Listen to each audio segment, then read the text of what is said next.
இன்றே டவுன்லோட் செய்து உங்கள் ஃபேவரட் ஷோக்களை என்ஜாய் பண்ணுங்க. தொலைஞ்சு போனது 8 லட்சம் ரூபாய் தான்னு யார் யாருக்கெல்லாம் தெரியும்? எனக்கும் என் ஹஸ்பண்டுக்கும் தெரியும். முக்கியமா போலீஸ் கிட்ட எவ்வளவு அமௌண்ட்னு சொன்னீங்களா?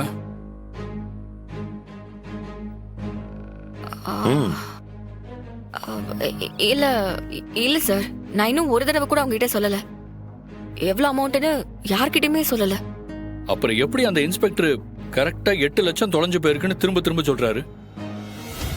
இதுதான் பாயிண்ட் நம்பர் 1. என்ன சொல்றீங்க சார்?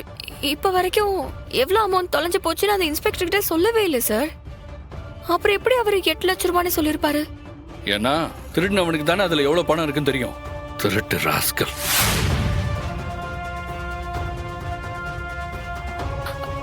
என்னங்க சொல்றாரு இவரு? இது அந்த இன்ஸ்பெக்டரோட வேலையா? பார்க்க அப்படிதான் தெரியுது. இப்ப நம்ம என்னங்க செய்யறது? கொஞ்சம் பொறுமையா நான் சொல்றத கேளுங்க. உங்களுக்கு உங்க பணம் வேணும். எடுக்காத வீராவை ஜெயில போடுறதால அந்த பணம் உங்களுக்கு கிடைக்க போறது இல்ல. அது புரியுதா உங்களுக்கு? புரியுது சார். உண்மையிலேயே அந்த பணத்தை அந்த இன்ஸ்பெக்டர் தான் எடுத்திருப்பாருன்னு நான் ஸ்ட்ராங்கா சந்தேகப்படுறேன். ஆனா அது வெறும் சந்தேகம்தான். அதை முதல்ல நம்ம கன்ஃபார்ம் பண்ணிக்கணும். ஆனா அது எப்படி சார்? முதல்ல நீங்க நான் சொல்ற மாதிரி அப்படியே பண்ணுங்க. அப்பதான் எடுத்தது அந்த மனுஷனானு கன்ஃபார்ம் பண்ண முடியும். சரிங்க சார், சொல்லுங்க. இப்போ என்ன பண்ணும்? கவனமா கேட்டுக்கோங்க.